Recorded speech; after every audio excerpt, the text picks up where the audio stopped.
Let's check what's happening on the newspapers. Daily Nation, the very front page says US probes Kenyan officials over RSF links and abductions as well. So the probe is detailed under a proposed amendment to a bill on on 2026 US military spending. So this is in regards to the US spending, and it will cover the period from June 24th, 2024, when Kenya secured NATO recognition. Now, within 90 days of the new law, Secretaries of State, Defense and the Treasury, as well as the Director of National Intelligence, shall review the major non-NATO status of Kenya. Not less than 180 days after enactment of the Act, a classified report on the findings of the investigation shall be submitted to Congress by Secretary of State. Yay! So wanasema hapa kwa Daily Nation that US Senator and Chairman of the Senate Foreign Relations Committee, Jim Rich, who criticized President William Ruto in May for his dalliance with China, has petitioned Congress to sanction a probe by President Donald Trump's administration against Kenyan officials over abductions, links to Sudan's RSF, and ties to China, Russia, and Iran. That full story is on page 4 and 5. So umeona kinye tulikuwa tunasema hapa City Muga. Yes. It's because again, and you mentioned our dalliance with China and Russia, of course, and Iran. And of course our links to Sudan's RSF. Right now, yes, we even have what the Europeans refer to as the Middle East. Okay? They themselves are also a power. And they are also entering this sphere. Like if you look at some of the conflicts in the Horn of Africa and even in Sudan, countries within the Middle East have been mentioned. Now the moment somebody extends their influence beyond their boundaries and it goes into other countries, essentially they have extended their power. They've now ceased to be just a country.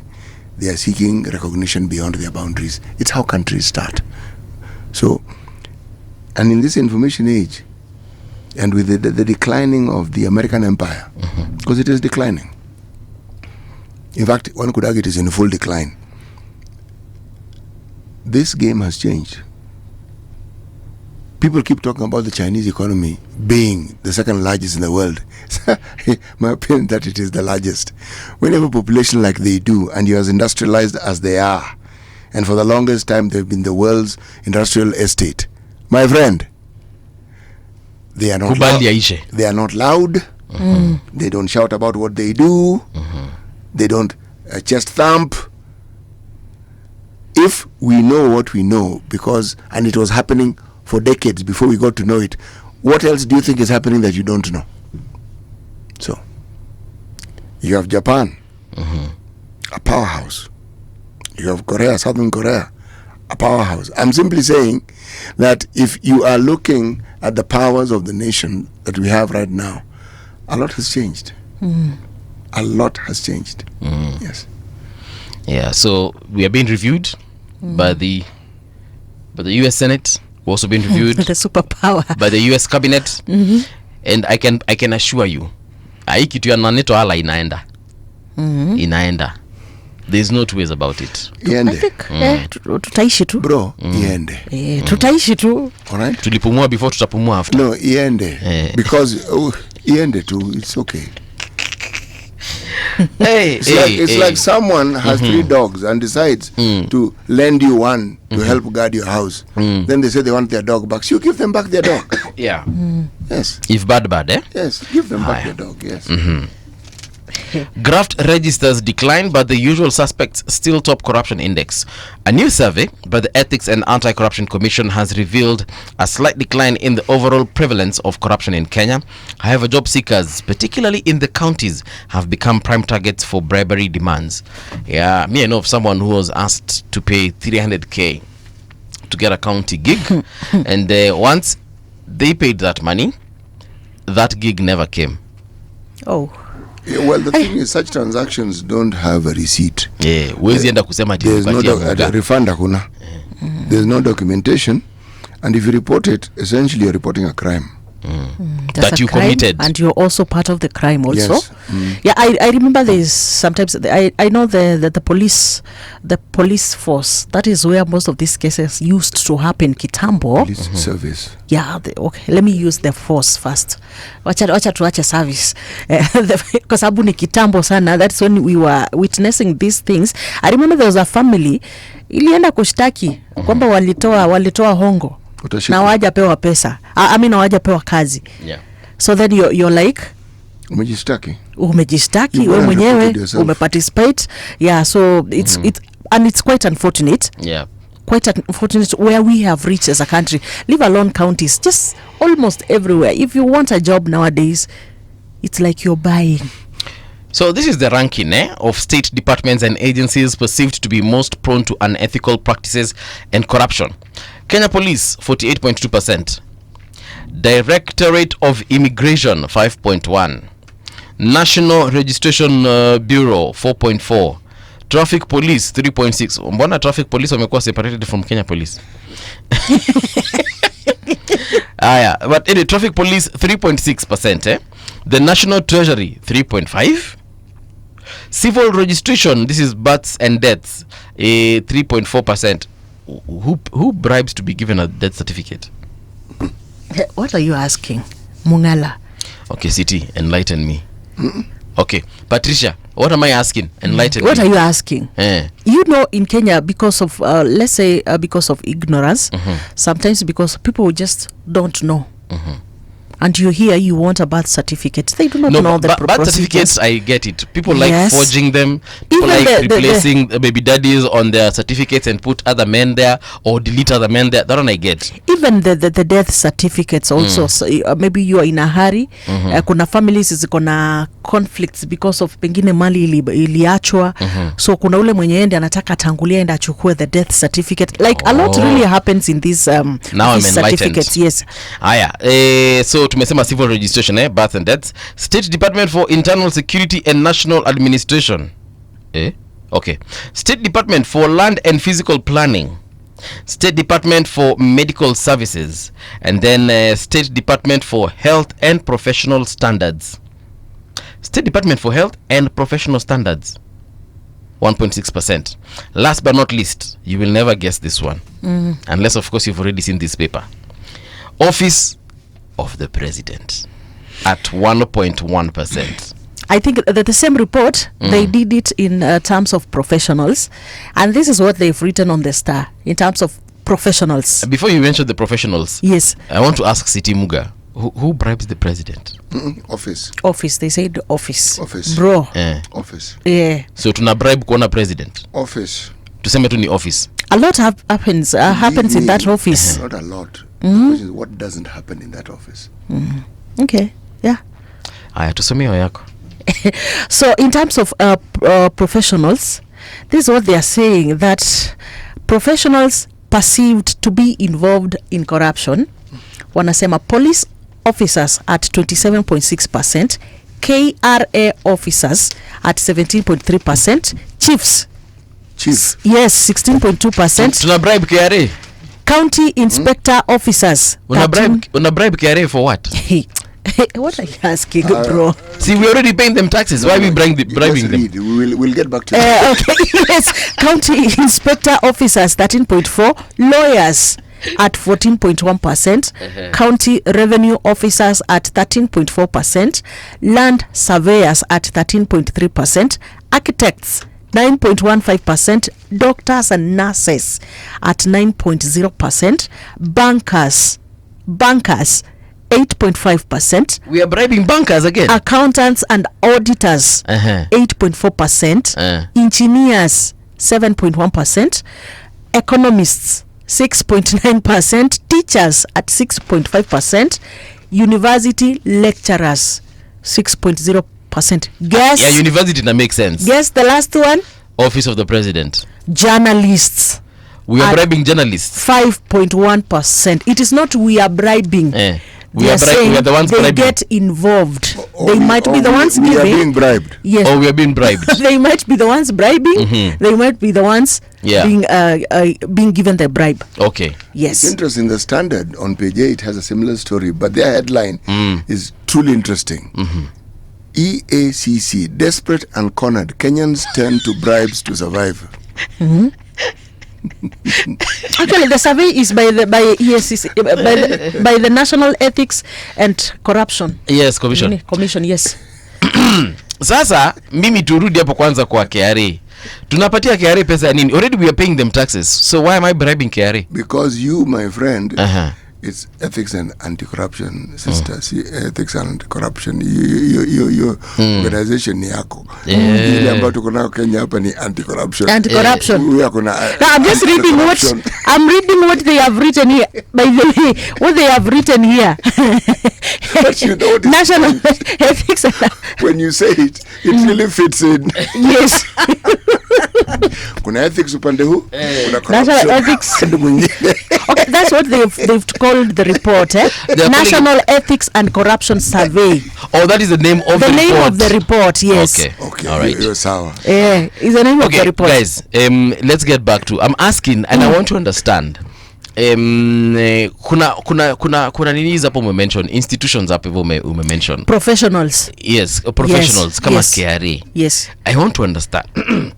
Kazi ya KRA ni collect taxes. Kwanza umesikia wako what level? Number 2. Number 2. After the police officers. Police, that one is a given. That one you should Mngala, I want to remind you that Eh. KRA pale ndio pesa iko ya Kenya. That Ndio is nataka where we kujua. collect ushu. For example, Yes. we are taxed here where we work, right? Yes. So the money goes to KRA. At no point am I interacting with KRA unless at the end of a financial year when I'm doing my tax returns, right? Where my employer gives me a P9 form, or if I am an independent contractor, I have my withholding certificates. Okay. Sindio? And I'm doing all that online. So at what point Let me is help you. KRA coming to me, or me going to KRA to actually... Let me help you. Yes, please. Have you ever thought of tax evaders? Yes, I've heard of them. Tax avoiders? I have heard of them, yes. Have you ever seen someone, they need a tax compliance certificate, I have. but they are Yes. not compliant, Uh-huh. but somehow they have that certificate? Okay. But there's Have a you way... ever heard of tax enforcers?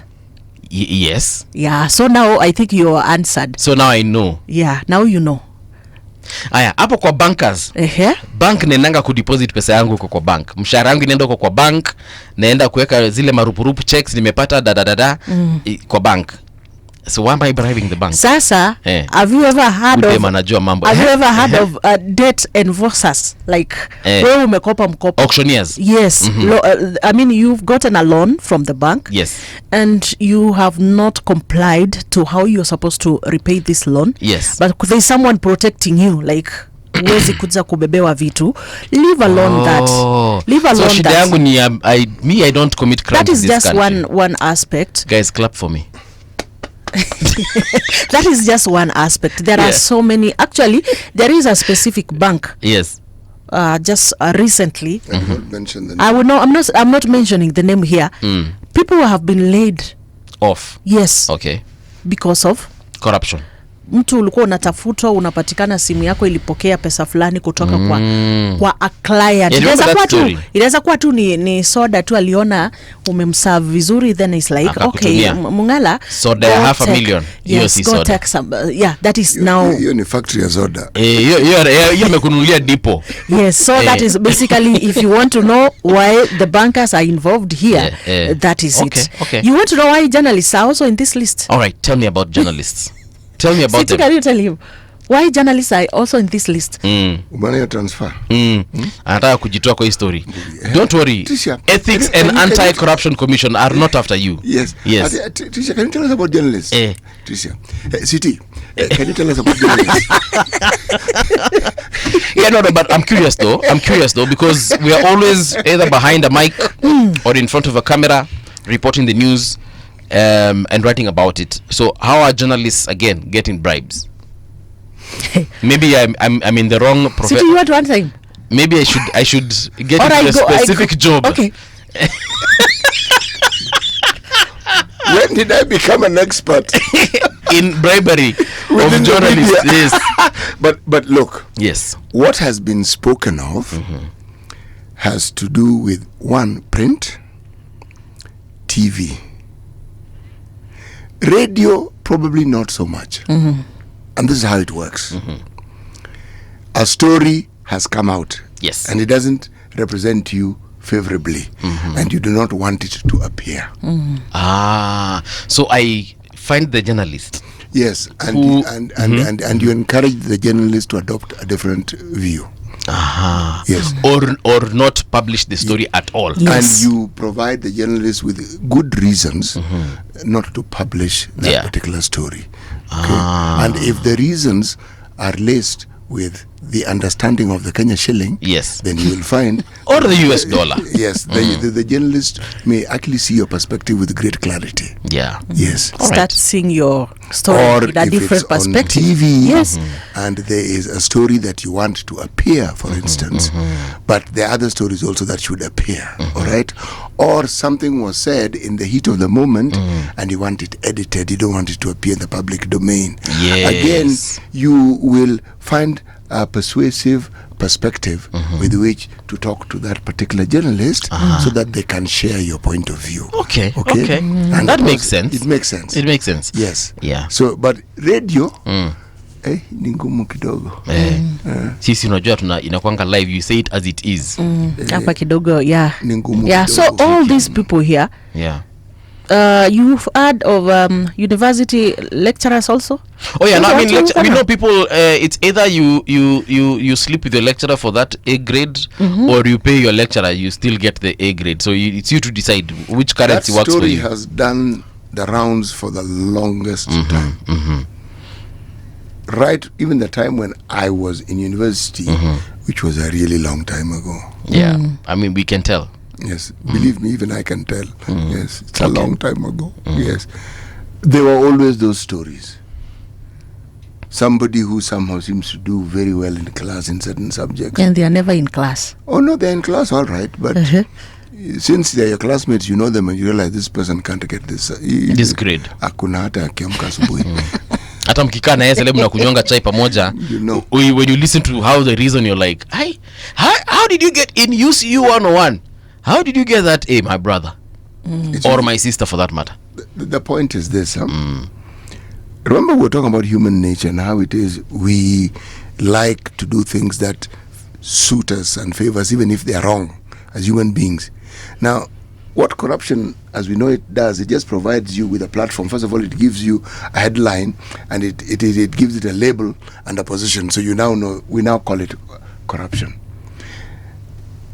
The indication that the police are corrupt, well, one shouldn't be too gleeful. It tells you we are corrupt, because the police don't corrupt themselves. They provide an opportunity to inconvenience us, and they offer us a platform from which we can remove the inconvenience. And so we comply. That is the clearest indication that we as a citizenry are as corrupt as the police officers. Mimi nilijua mambo yamechemka wakati niliona pasta akitoa 1,000 ampatie karao. We were traveling on the road in the pastor's car, then we were stopped, insurance manenos hazikuwa sawa sawa, na pastor tulikuwa actually we were heading to some place he was going to preach, and we were stopped, and then the cops came, and then now the pastor had to, because we were in a hurry, had to bless these police officers with 1,000 shillings, and we proceeded on our journey. That's when I knew things in this country are thick. No, they're extremely thick. Remember, you always have the option. You can refuse. Yeah. And you can get inconvenienced. Yeah, you can refuse because you don't have insurance. Of course, you cannot drive your vehicle further. They have to tow it. You pay the towing fee, and we were in a very remote area, so the towing there would have probably cost 25k and above. And then, of course, get to court. And I think once you're found guilty of not having your insurance, inakwanga about what? Is it 50k? Yeah, pay about 50. I could be wrong on this, but whatever amount of money. So you have an inconvenience of, at the very least, 25,000. Yes. But as I said, a lot of these things don't reflect necessarily on the agency. These places are peopled and populated by Kenyans. So it's a story about us. Okay. Yes. Lakini hata we City Muga, between 25,000 na 1,000, which one is easier to part with? You can actually talk to that person and not give them money. This is the point that people don't understand. Yeah. Police, men and women, Talk are to the people. cops. They Yeah. are people.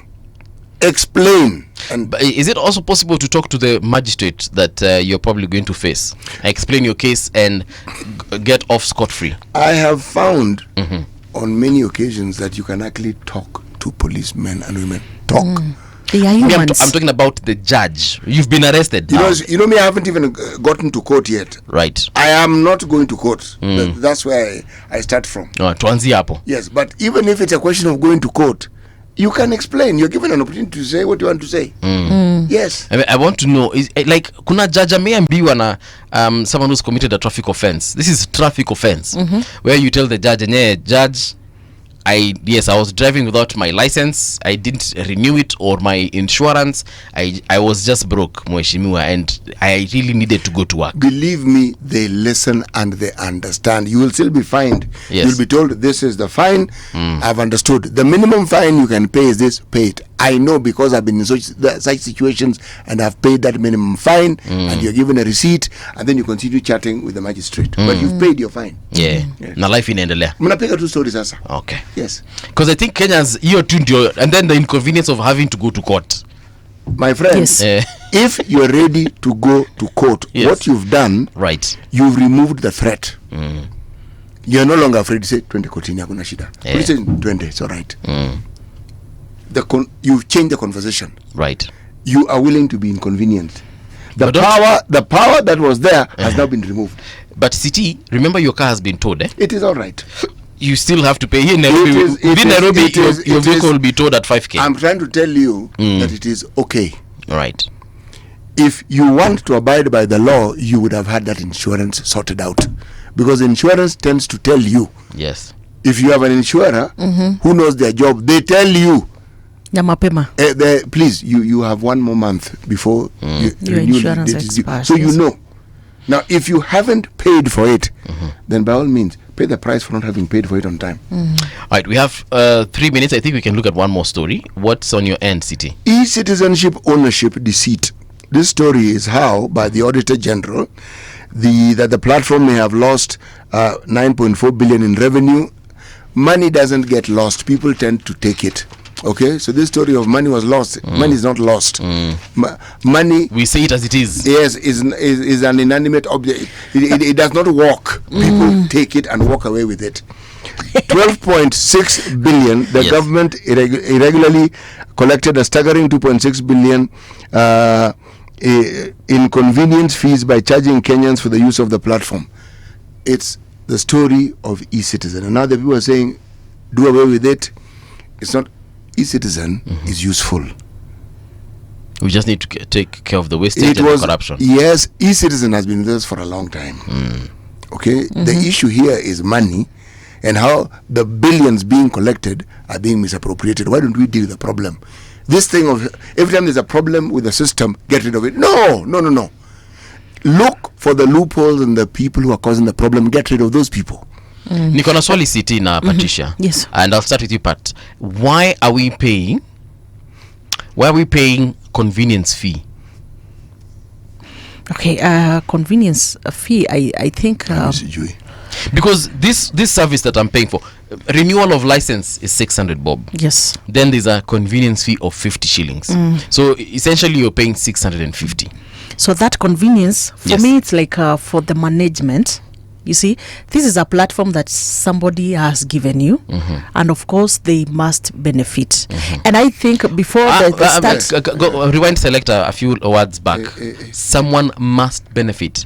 yes, This is have a platform. service. This is a service that the government is providing. whom we pay taxes to. Sasa, I want to take you back. This is not the government that is providing that platform. No. Whom they have contracted is not our business. Yes. So now No, that's not our business. whoever now brought, so that is the reason why you hear people are saying that do away with this thing, because some of these issues they started from the inception. Since the inception of umesikia ile that pesa imesoma hapo ya convenience fee, how much is it? 12.6 billion. Patricia, why are we paying someone every year 12.6 billion? because you are using their platform, you are Which using their creativity. 12.6 billion. So let me tell you, I was looking at the whole Patricia, sijui story. kama ngoja kidogo, ni kampuni gani hapa Kenya inatengenezanga that amount of money? We have of course watu kama EABL, they make that kind of money. Kenya Pipeline. Kenya Pipeline, Safaricom, they make that kind of money. Airtel, the telcos, they make that kind of money. But it is because we actually use their service on a daily. We are the ones who give them that money. Yeah. Lakini a government entity 12.6 billion. So the reason why I'm saying the problems with e-citizen, they started from E-citizen haina inception. shida. E-citizen haina shida. Because why I'm saying so, it is okay, e-citizen, that platform it is not the government that has made it. No, it is. These are private people. You know what? Maybe we can continue with this after the news, but Sitimuga, just hold on that thought of yours. Right now, though, here's Winnie Maganga, and then when we return, maybe in the first 3 or so minutes before we introduce our guest, we shall conclude that story.